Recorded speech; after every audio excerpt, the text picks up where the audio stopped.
morning, boys and girls. Good morning to my big boys and girls. It's story time. And when it's story time, listening time.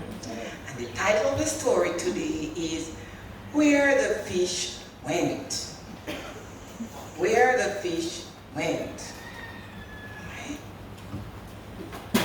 All of us here know fish? Yes. Who likes fish? Yes, I like steamed fish and I like brown stewed fish. Yes. Thank you. You can put your hand down. Okay. Yes, Nicole. Good to see you and this young man in here. We are all children. Yes. Kathy had a fish pond in her garden. What was the name of the girl? Kathy. Yes, that's the name of my daughter. Yes. Kathy had a fish pond in her garden. It was very pretty, with water lilies and a small island, but no fish. Can you imagine a pond without fish?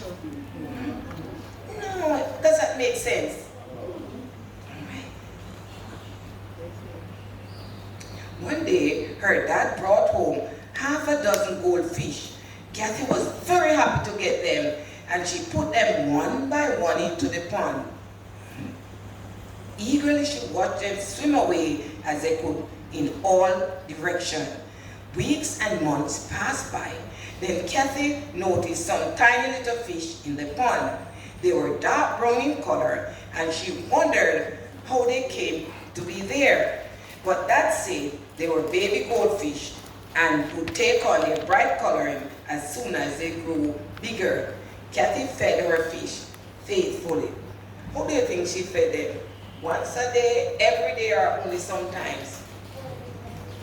You think it's only sometimes? All right, what if mommy feed you only sometimes? You think that would be right? Okay, all right. Well, that's your opinion. They were fed every day. After a while, she had lots of lovely goldfish in her pond. There were so many that she decided to take some out and put them in a fish tank in her bedroom. First, she put some gravel at the bottom of the tank, then some green stuff, and finally the fish. That was preparation, which went swimming round and round, looking very pretty as the light shone on them. Then a day or two later, when Kathy went into her bedroom, she noticed that the tank was empty. The fish had disappeared. What did you think happened? Imagine, you know. What did you think happened? All right. Yes, my big boys and girls. Yes, let us try to predict now. The fish then gone. Can you tell imagine how Kathy felt? You have the fish and secure some in your bedroom, you know, and they all gone. What do you think took those fish? Huh? Somebody said the cat. Let us see the cat. Let us see what's going on.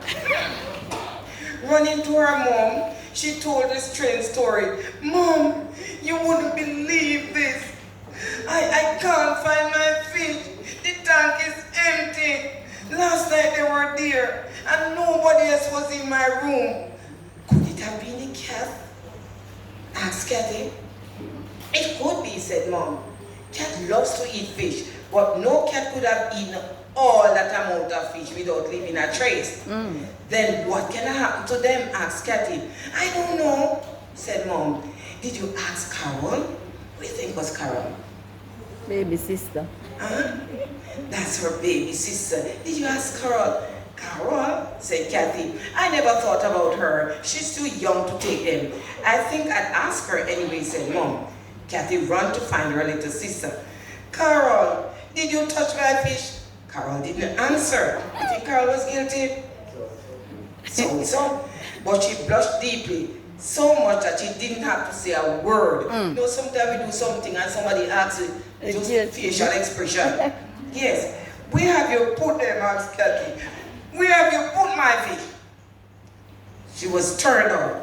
I'll show you, said Carol, and she did. Pulling aside the curtain in her bedroom, she pointed to a large jar crammed with goldfish, all panting for breath. Oh. Carol, Kathy cried, you naughty little girl, you could have killed them.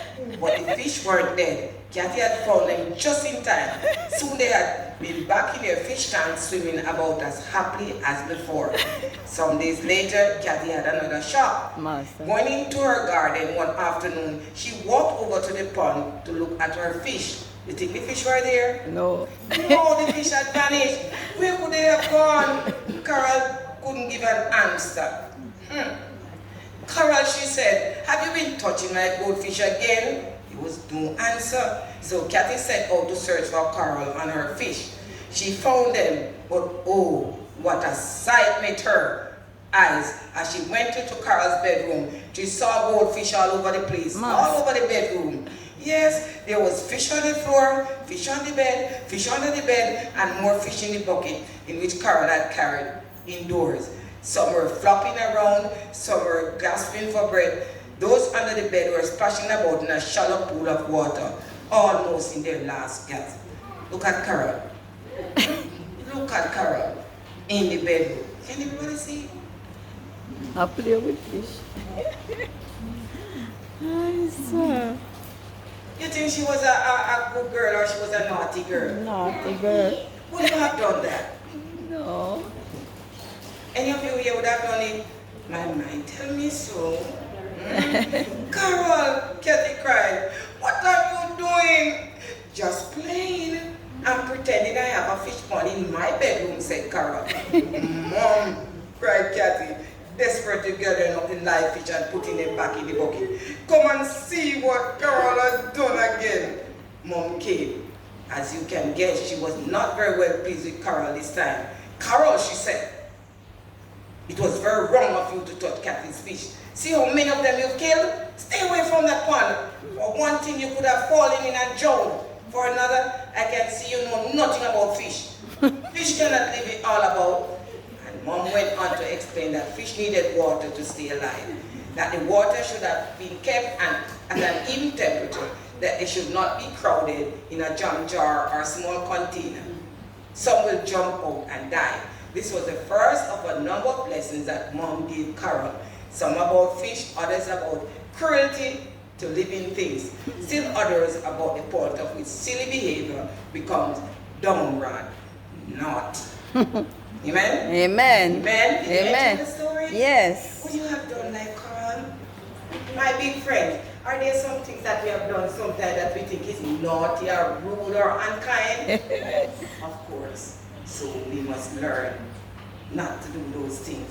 Amen? Amen.